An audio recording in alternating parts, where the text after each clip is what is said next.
Hoje é o último dia, Débora. Hoje é. Bom, Pra então não gente vamos errar é. de novo, né? Que coisa. Mas ontem, o Papa, ele leu a mensagem de Natal dele. Falou sobre conflitos em curso, pediu o fim das guerras e fez uma afirmação que é a seguinte: para dizer não à guerra ou às guerras, é preciso dizer não às armas. E ele disse mais uma coisa nessa mesma linha. Ele disse que não se pode falar de paz se cresce a produção, a venda e o comércio de armas. Essa frase, ela é muito repetida de várias maneiras por vários líderes mundiais.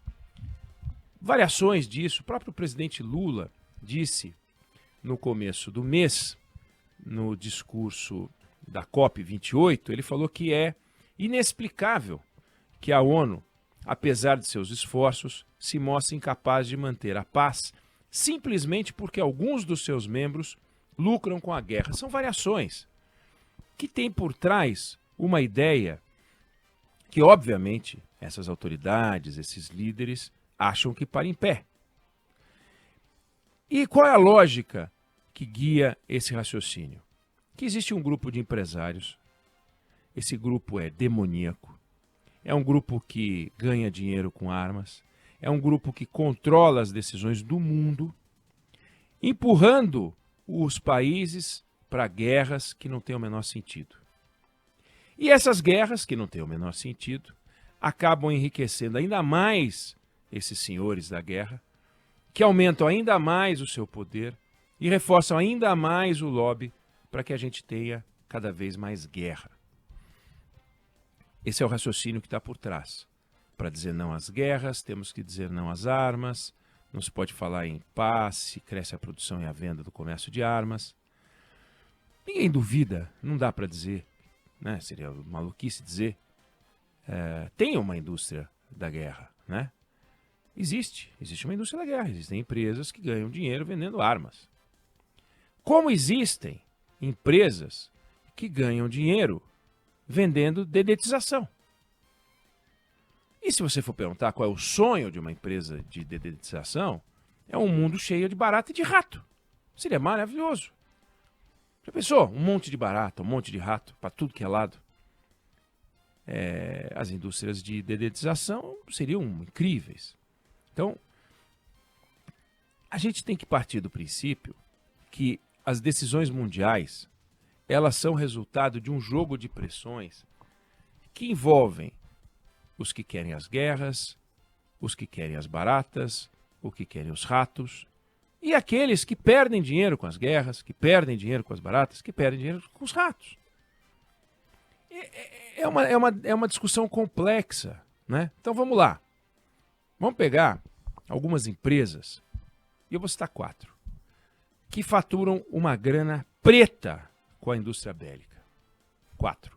Boeing, Rolls-Royce, Airbus e GE. Todo mundo já ouviu falar dessas empresas. 4 empresas que têm um faturamento colossal. Juntas elas faturam mais de R$1 trilhão por ano. Elas ganham um belo dinheiro com a indústria bélica. Então vamos imaginar que os donos, os controladores, resolvessem se reunir e falassem assim: bom, nós somos líderes na produção da indústria bélica, ganhamos uma bela grana com a indústria bélica, então vamos parar com a parte não bélica das nossas operações.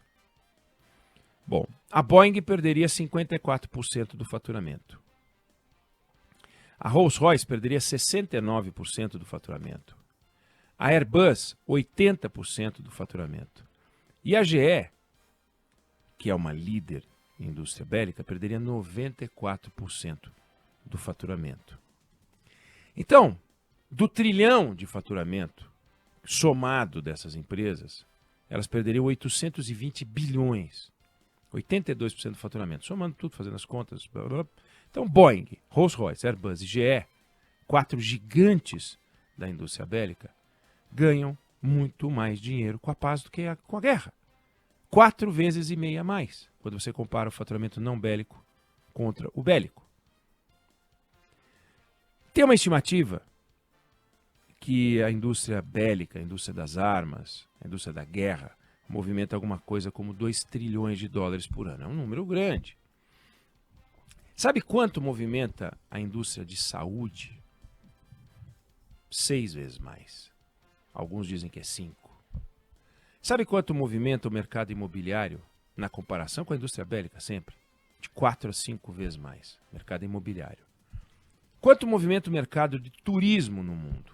5 vezes mais do que a indústria bélica.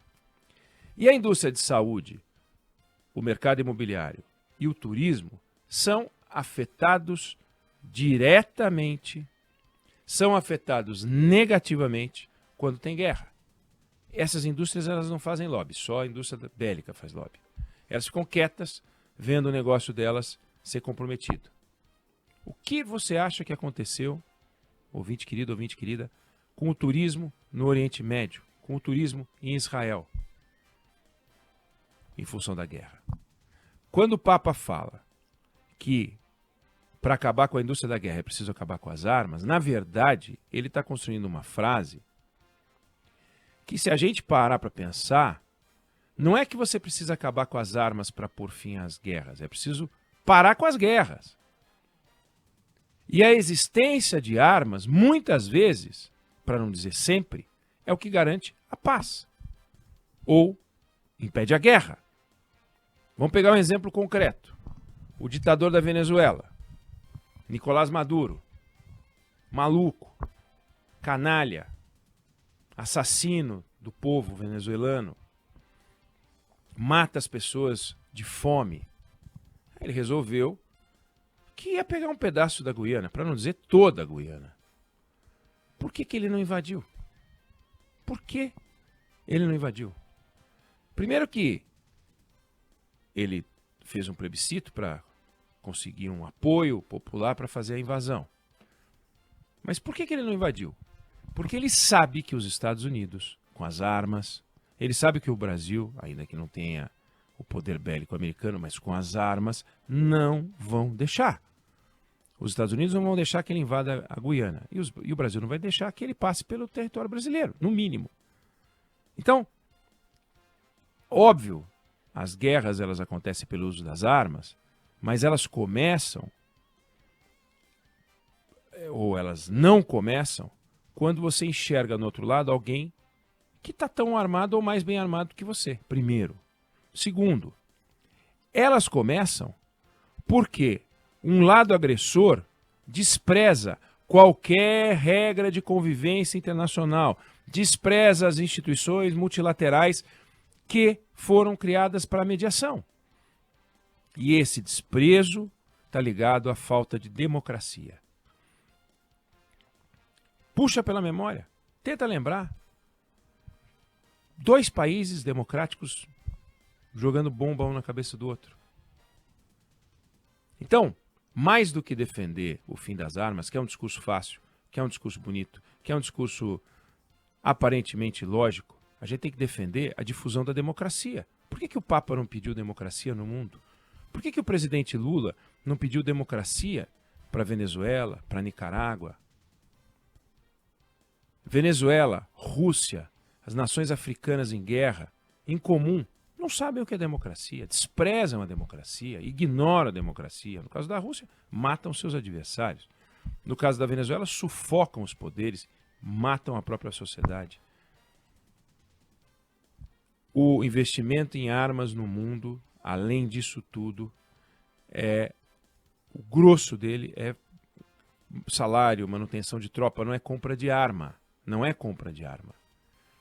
Se a gente pegar o investimento em armas nos Estados Unidos, por exemplo, o orçamento dos Estados Unidos, na década de 60, passava 10% do PIB. A Segunda Guerra tinha acabado há 15 anos, a Guerra da Coreia tinha acabado há 7, e passava de 10% do PIB. De lá para cá, foi caindo, hoje é 3% do PIB. Ou seja, a ideia de que existe uma indústria de defesa toda poderosa, que controla tudo e todos, e que só ela faz e conduz o mundo é uma fantasia. O grosso, o capitalismo se sustenta é na paz. Porque quando começa a guerra, acabam as trocas comerciais, acaba tudo. É um inferno. Veja o que é o Oriente Médio hoje, veja o que é a vida na Ucrânia, porque essas a gente está acompanhando mais de perto. Então, não vamos cair na esparrela. Todos nós somos pela paz.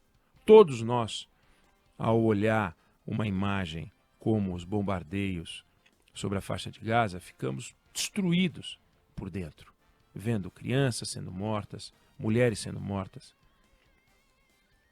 E essas crianças e essas mulheres sendo mortas, essas pessoas todas, essa matança toda, ela não começa porque existe a arma. Ela começa porque não existe o respeito às discussões internacionais da forma como elas devem ser feitas. Quando o Hamas invade o território israelense e sai matando um monte de inocente. Cadê a preocupação? Cadê o compromisso com a discussão democrática? O que existe democracia por trás disso? Quando a Rússia decide fazer o que fez com a Ucrânia. Cadê o compromisso com a democracia? As armas viabilizam a guerra? Claro, mas já havia guerra antes de existir a arma de destruição em massa. Já existia guerra. O que sustenta e segura a paz é o compromisso com a democracia. Eu gostaria de ver os líderes mundiais, os principais líderes mundiais, o Papa, por exemplo, e o presidente Lula, defender democracia na Venezuela, defender democracia. Isso é o mais importante. Isso sim. No mundo democrático, e a África é um exemplo tem muito trabalho a fazer ali, no mundo democrático, você não tem guerra. Não tem guerra. Não, dois países democráticos não entram em guerra. Eles discutem os seus problemas. Queria deixar essa reflexão aqui. Eu não sei se você concorda ou discorda, mas essa é a opinião que eu tenho sobre o assunto.